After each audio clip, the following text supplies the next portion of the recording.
Oh, by the way, I gotta say, lovely voices, you guys. Man, I heard bass singing in the spirit and soprano singing in the spirit and a few altos and tenors out there. It was just, oh my God. It was absolutely gorgeous. And something takes place when we do that. And so we'll maybe discuss that a bit. So I put down a bunch of questions to ask.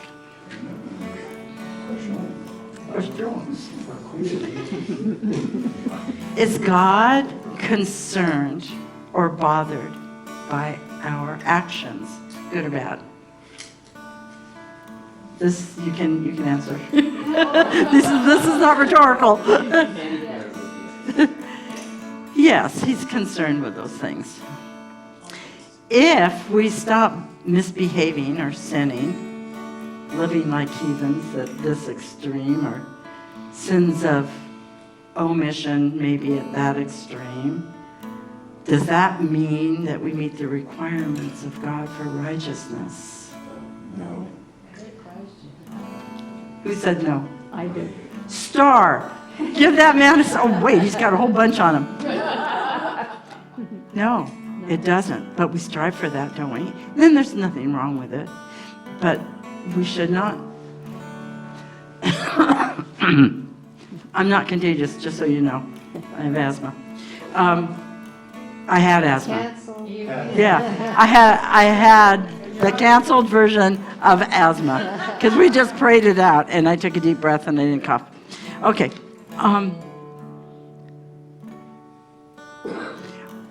Do you not know good people who don't believe in God? They live righteously. They're good, solid, kind of people. Yes. So, dealing with acts, we'll say, isn't the solution to the problem of man. That's not it. And actually, I think the worship tonight set up this whole thing. It's like, I really don't have to teach anything. We just experienced it. So if we just could think differently, changed our thinking. Now, I want to preface that you have to learn to think good. Think good thoughts. When you get bad thoughts, get a new thought. I'm not saying that, but we should not get caught in the belief that just thinking and doing good is good enough. And do we memorize the word and then carry it out? Is that our investment in life? Is that what we do? I've done that a good portion of my life. I've really studied for all sorts of reasons. Good, really good reasons. Some just selfish reasons, you know.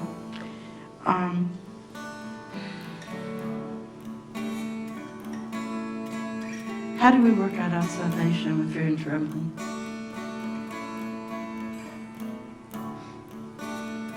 How do we renew our mind? And is it our mind that has to be renewed? These are thoughts that, as a Christian, you don't go into. You don't think these thoughts. I'm renewing my mind. I've got a renewed mind. I've got the mind of Christ. That settles it. It's done. I have spent a lot of time learning to reframe and rethink because I had such negative thoughts towards myself and others, growing up as an adult. And so it's such an important part of our life. But I gotta ask you this. If it all has to do with this, the brain, then why is it that we fail at resolutions, diets, relationships, Why has pornography come in? Why do we gossip? Why are we involved in greed, getting our way? If just the renewing of our mind was all that God wanted. And those are the questions I'd ask. These are some of the answers God has given me throughout my life as I grew up in Him. And I must say that over the last, 3 months, maybe, I cannot get enough of God. And I am not changing in the ways that I think I ought to. I'll be more diligent because I'm a doer. I'm a fixer and a doer and a thinker and a planner, and I don't sit still. And lately I've had to sit still. I've been sick for up and down like this for so much. And God's, He doesn't get me sick. But I kind of think that God uses the time that I had because I couldn't do the things I wanted to do. And He brought me back to some good thoughts. And I'll start with this. I have this on my mantle. It's only talked about in the King James Version, which I don't really read, but I love it the way it says. So as a man thinks in his heart, he is. When we became Christians, when we were still in our old ways, it was our flesh. It was a flesh-driven life. I want that. I don't like that. You, him, she, whatever it was out of our flesh that we desired things. Our brain, which is part of our soul, so you know what our flesh is. It's eyes, smells, the whole senses. And the hungers of those senses. The soul, if you've ever hung out with me, is our mind, our will, our emotions, our memory, and our intellect. So that's like, all this that's going on up here. And we really need to get a lot of this rerouted and fixed. But then that is what figured out how to get what this wanted. Our spirit man was kind of left out of it. But that's not how God designed us. So He took the flesh and He breathed His spirit in and deposited it in here. We lost it. We know we lost that in the fall. And then Jesus Christ came and cleaned us all up, so that the Holy Spirit could be redeposited in us in power. And it was up. I believe that we have 100% of the Holy Spirit, but do we access 100% of the Holy Spirit? Is the question. Have we learned completely to live out of our spirit man, directing our soul to tell our flesh what to do? Or do we sometimes get in that place where, pizza! I want pizza! I don't care if I'm on a diet. Give me pizza. I love pizza. And if it's not pizza, it's popcorn. If it's not popcorn, candy corn. See, I'm speaking the flesh language over here. Oh God, eat it till I'm sick.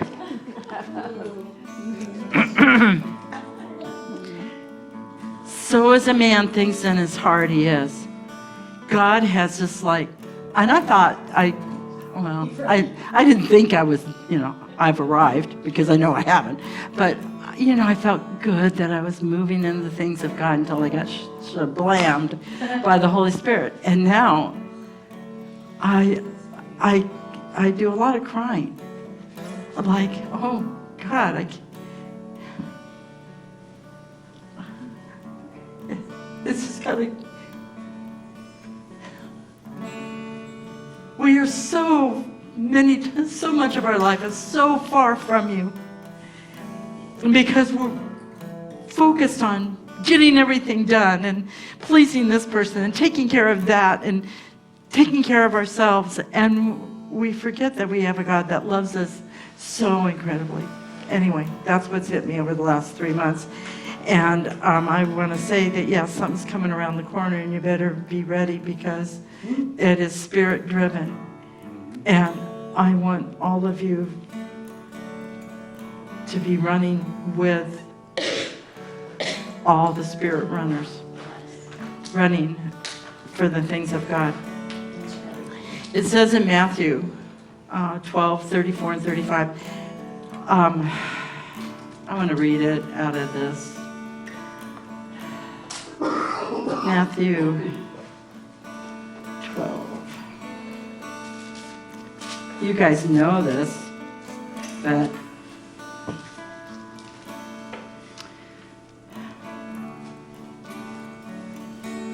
how can your words be good and trustworthy? Here it comes. If you're rotten within. For what has been stored up in your hearts will be heard in the overflow of your words.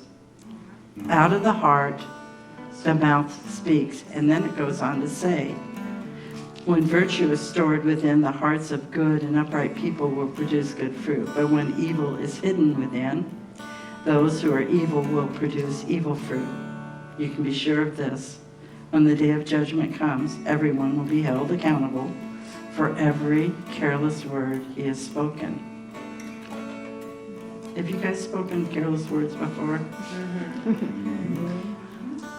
I kind of excel at that.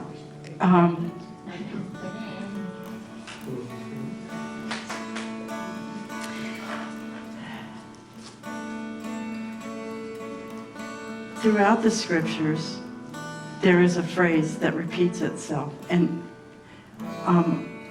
the very first lesson I ever taught, I got to preach at a church at San Miguel. And so it was my first sermon. And I taught on this subject. It was, do not lose your heart. And a shepherd boy, David, says to King Saul, when he's going into battle, Goliath is out there screaming obscenities of the nation of Israel, and King Saul is trying to put armor on David, and it doesn't fit, it doesn't work, and King Saul's quite upset. Like, oh, we're going to so lose this battle. Here's this, 13-year-old kid is going to go out and fight Goliath. And David says to King Saul, don't lose heart over this Philistine. And it so struck me that from that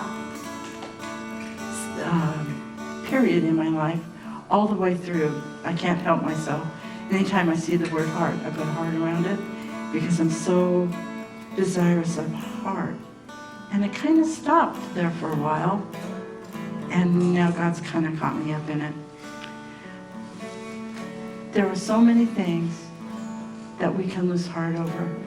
And I want to encourage you. I don't really have this great word of knowledge for anyone, but don't lose heart over the things of the earth. Don't lose heart over the politics of our nation. Don't lose heart over the loss of loved ones. Don't lose heart over disasters in your life or pitfalls or whatever it is. You cannot lose heart. That's the place that God has breathed into you. And out of that, your life will flow. His life,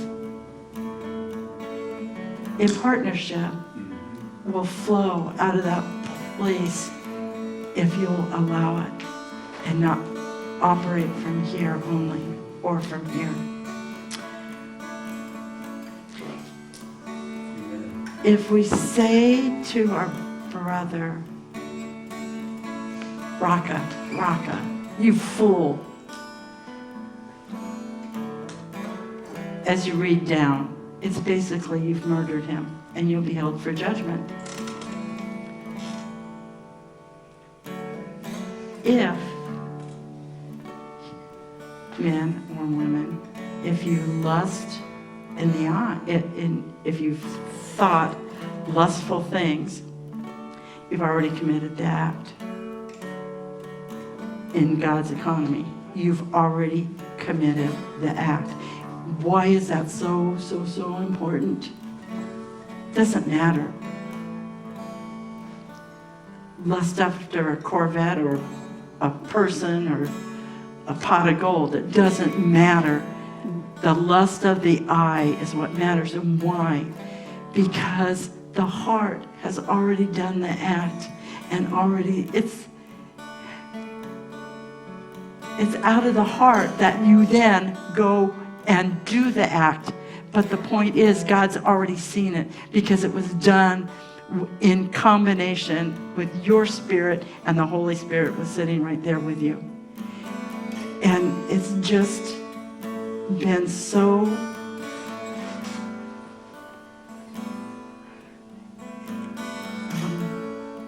that thought is so powerful within me that many times we were like, stop sinning, stop it, just don't do it anymore. That's it, just don't. Just stay on your diet. Don't worry about that. Doesn't work. If you've already thought of eating pizza, you've eaten pizza because you have done something within the spirit. And that's what God's looking at.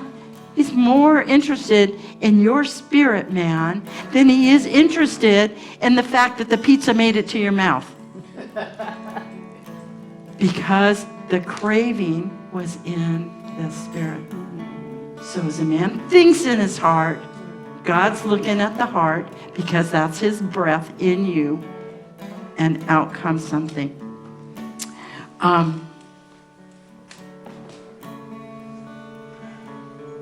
And Kim is right. It's really wonderful to just sit with the Lord. But we also talked last week. It was such a good sermon. It wasn't a sermon. It was whatever it was. It was really good last week. If you were here, it was good, wasn't it? If you weren't here, watch it on the YouTube, Out of the Mire YouTube. It's weighty and good. And what I guess I would leave you with, so I haven't taught anything, I just shared. But I would leave you with a good way to develop your heart for the Spirit is not only just sitting with Him, because I'm a word person, is when you read the Word. So God, it says, when Mary heard this, she quickly went off to find him. For Jesus was lingering outside the village. Jesus, why, how close were you to Mary and Martha? What were they to you? Am I like a Mary or a Martha to you? Have a conversation with them. Ask questions about the Word. Let it become real within you. Have relationship, conversation.